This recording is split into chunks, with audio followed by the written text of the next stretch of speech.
Bienvenue à Global Tax Talks, fiscalité en 60 secondes. Je m'appelle Will Morris et voici quelques points d'attention pour la semaine à venir. Tout d'abord, commençons par le 2 avril, date que le président Trump a appelée le jour de la libération, où nous attendons des détails sur des droits de douane plus importants appliqués par les États-Unis à d'autres pays.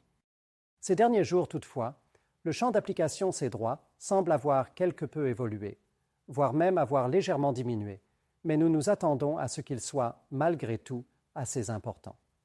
Une première question se pose donc. Quels sont ces droits et quelle sera leur magnitude? Et une seconde question importante sera de savoir si les autres pays riposteront. Nous nous attendons en premier lieu à de nouveaux droits de douane américains applicables à l'Union européenne.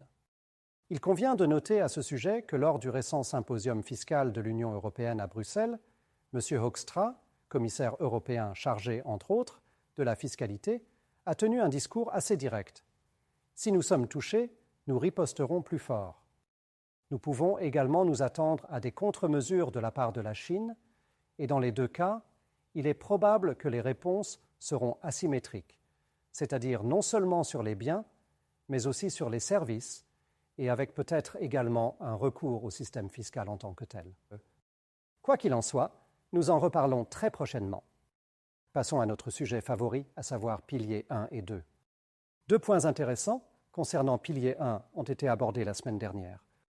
Premièrement, la Chambre basse du Parlement indien a approuvé, dans le cadre du projet de loi de finances annuelle, l'abrogation de la taxe de péréquation de 6% sur les services de publicité en ligne. Cette décision fait suite à l'annonce, l'année dernière, de l'abrogation de la taxe de péréquation de 2% sur le commerce électronique. Les États-Unis ont qualifié ces taxes de discriminatoires, même s'il ne s'agit pas de taxes numériques à proprement parler. Le ministre indien des Finances a clairement indiqué la semaine dernière que cette mesure visait à répondre à l'incertitude de la conjoncture économique internationale. Deuxièmement, la chancelière de l'échiquier britannique a laissé entendre que le Royaume-Uni pourrait reconsidérer sa propre taxe sur les services numériques afin d'apaiser les tensions avec les États-Unis. Bien que cela ait suscité des protestations dans certains milieux, la position de la chancelière a bénéficié d'une certaine couverture grâce au blog d'un éminent économiste de l'Université d'Oxford qui écrivait que la taxe numérique britannique pourrait elle-même être considérée comme un droit de douane. On pourrait donc arguer que sacrifier un droit de douane britannique pour éviter un droit de douane américain pourrait être justifié. Enfin, concernant pilier 2, quelques nouvelles d'Allemagne.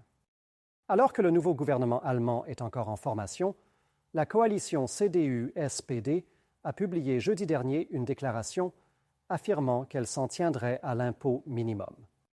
Les commentaires de certains ministres des Finances de la CDU au niveau des Länder avaient soulevé la question d'un éventuel changement de cap du nouveau gouvernement, mais cela semble désormais improbable. Le communiqué indiquait que la coalition soutiendrait les travaux visant à une simplification supplémentaire, dont pilier 2 a certainement besoin. Mais il contenait également une déclaration ambiguë. Nous surveillons les effets des divergences internationales sur l'architecture fiscale mondiale et nous œuvrerons également au niveau européen pour garantir que cela ne désavantage pas nos entreprises face à la concurrence internationale. J'en tire au moins 3 interprétations possibles. Premièrement, il s'agit simplement d'un langage passe-partout, mais finalement peu pertinent.